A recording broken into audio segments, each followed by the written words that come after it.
Okay. All right, what's up, everybody? I am Michael. This is my wife, Allie.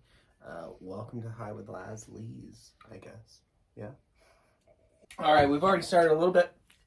We've been enjoying these pot rockets from Days Off. That's the little line of infused pre-rolls, but also I am grinding some Punch Breath. This is from One Day Craft. It's one of the craft cannabis, one of the smaller producers here in Illinois. I actually like a lot of their stuff, so we've got other stuff to burn through first. Oh, sweet. Oh yeah. No. You want to go? Yeah. Yeah. This bowl I loaded beforehand. All right. So I'll just set this there. today is Friday the 11th. I don't know where we are, but it's the 11th. There's 12th now, right? Mm-hmm. Yeah, it's the 12th now. All right. So beginning the week all the way back in Sunday, we started with the Eve of the Eclipse Can of Carnivals, Illinois News Joint's first event we'd ever put on, which was awesome. The botanist was there, giving out volcano rips. Tonic was there. Who else? Devera. New Era. He gave out some joints. I think I had sour diesel from them. All right. Who else? Rise was there giving out dabs. Oh, you have one of the Interstate 421s. So I got sour D's. Which one's that one? Is that sour diesel? It's sour diesel. Yeah, they had something else there too. The botanist had, I think, cart rips too. These? Yeah. These? Yeah. Yeah, and then I tried a bunch of drinks from River Bluff, and then those were just the consumption vendors. There were also folks handing out other stuff. There was a costume contest, and then the day after was like the, twice in a lifetime celestial event. It'll be another one in like 25 years that we'll actually be able to see. The eclipse was dope. It was cool. It was. It's so beautiful. Like totality, when you can look at it and see the white around it, it's like there's something really crazy. It was really cool with the birds and like the spring peepers. Until totality. Very. Then I wonder if it's really freaky in the winter. Because in the spring everything's like still bright light. In the winter, dead still everything. That's gonna be super cool. Alaska. Yeah, or like the Arctic Circle. Mm-hmm. So like the ones I've said or that I've read, it says that one happens basically somewhere on Earth, on average, like once every 18 months. It's like every year and a half. There's somewhere. But to happen in one place several times, like we had at Carbondale, it's kind of weird. Totality was cool. Yeah. It hits you more than you think it does. It's cool. That means something, It's like a human thing, though. In the old times, that freaked you, though.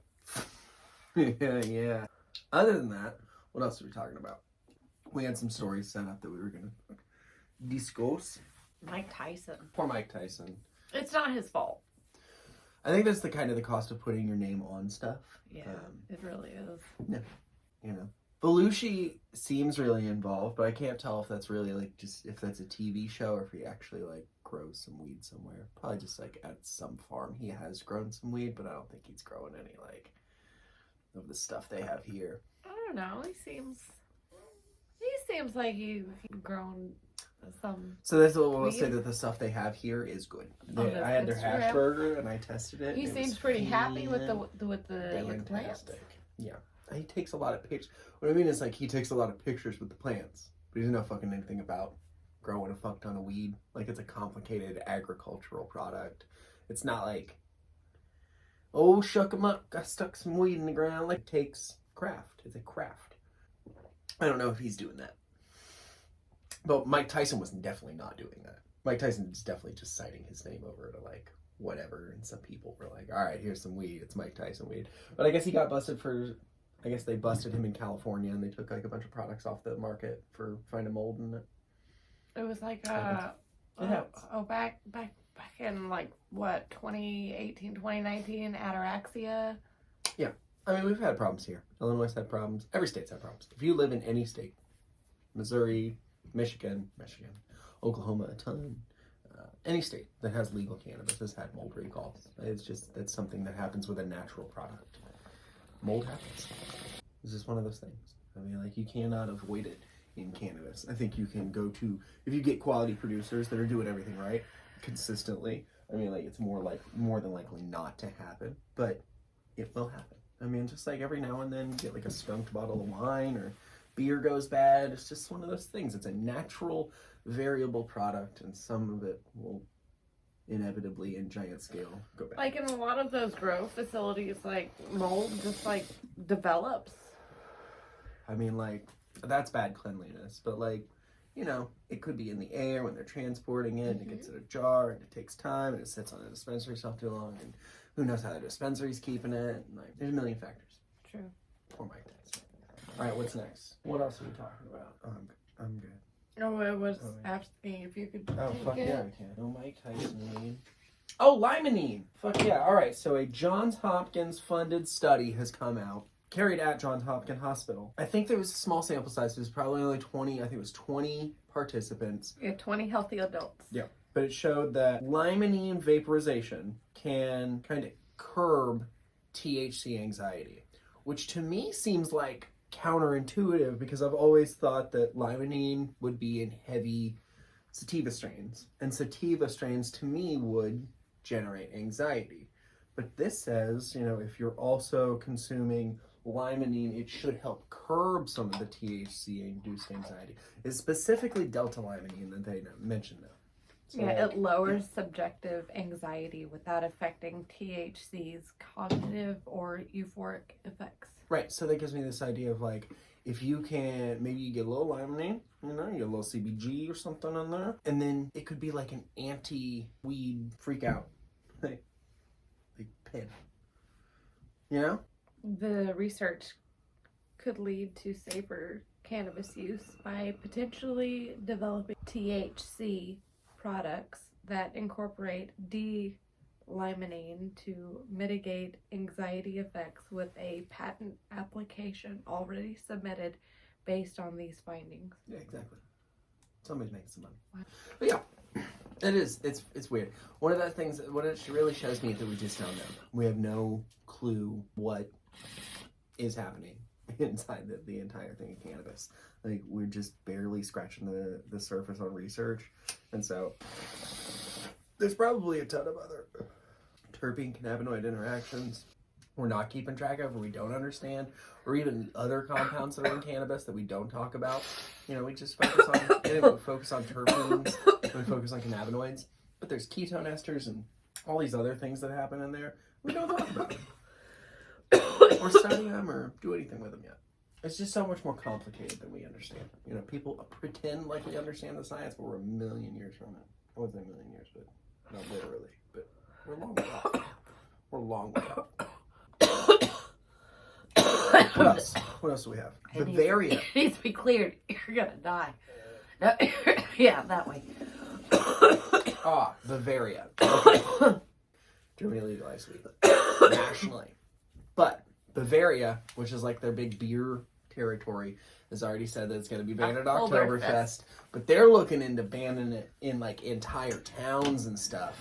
I just think it's really funny that no matter where you go and no matter how they're one of the first big countries outside of Canada to legalize it, but there's still this giant, like, there's these state restrictions and all these localized restrictions. It's the same model everywhere. No matter where you go, there's always going to be these little localized pushbacks. And it's like when we moved to Colorado. Well, I mean, in that everything case, was recreational, but not Colorado Springs. You could not go to a recreational dispensary. You had to cross the line into Manitou because it was legal in the state, but inside Colorado Springs itself. It was more of like a military town. So they didn't really. So the Air Force Base, the military, the Army base, but I also think Focus on the Family was there, which is, you know, a really giant Christian organization.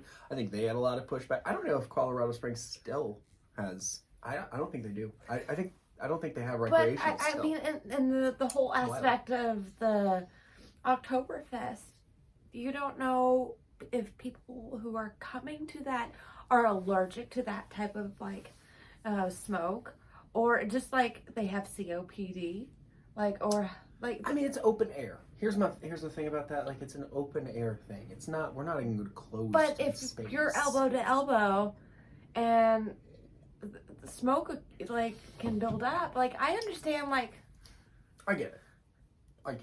being devil's advocate here. I get it. But the idea of like banning it everywhere, at least have a smoke tent, you know, at least have a spot where people can, or have a specialized area that says, all right, it's cool over here in the corner. Yeah. Still put them. I mean, but they are gonna say they're saying none at all, and I think it's kind of hilarious that at a giant beer consumption event where you are chugging beer, which is kind of the whole point of the thing, you can't smoke a little weed. It seems silly. Germany's hilarious though, like. They still have these giant restrictions around it, but you can let 16-year-olds drink beer. This is ridiculous.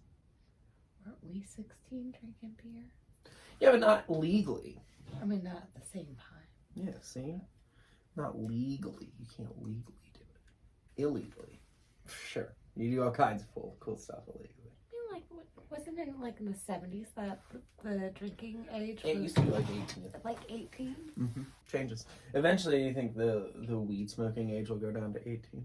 What is it now, 21? For recreational, pretty much every state, I think it's 21. I don't think there are any recreational states 21, tobacco's 21. In Illinois, not everywhere. Gambling's 21, isn't it? Or no, it's 18. No, it's 18. You can buy the lottery tickets at 18 still. That's one of the few things they haven't taken from the 18-year-olds. And signing up for the military. They'll get you that 16 ROTC and shit. They get you signed up for. I mean, they start. Yeah, they get you in that channel they early. start in high school. They get you Boy Scouts down there and get you started playing Call of Duty. What do you think that is? All right. Anyway, last topic. We have to do Academic Cannabis Conference, May 4th, Carbondale, Illinois. Garden Grove Event Center. It'll be just like the Eve of the Eclipse Cannabis Carnival. We'll have Legacy's doing a dab bar. Botanist is doing the flower bar just like they did the last time. Tonic's going to be there with the cocktail bar. But on the other side, there's going to be an education and job fair. We have presentations from Dr. LeMay from the Cannabis Science Center. SIU will be there. The University of Illinois will be there. And so there'll be all these other people presenting like products and companies that have these interests. And so if you have any kind of interest at all, go to Illinois News Joint, check out the articles, get signed up for tickets. They are free, but you gotta have your tickets so you can get in. Yeah, I think that's it. First one? But yeah, we'll do another next.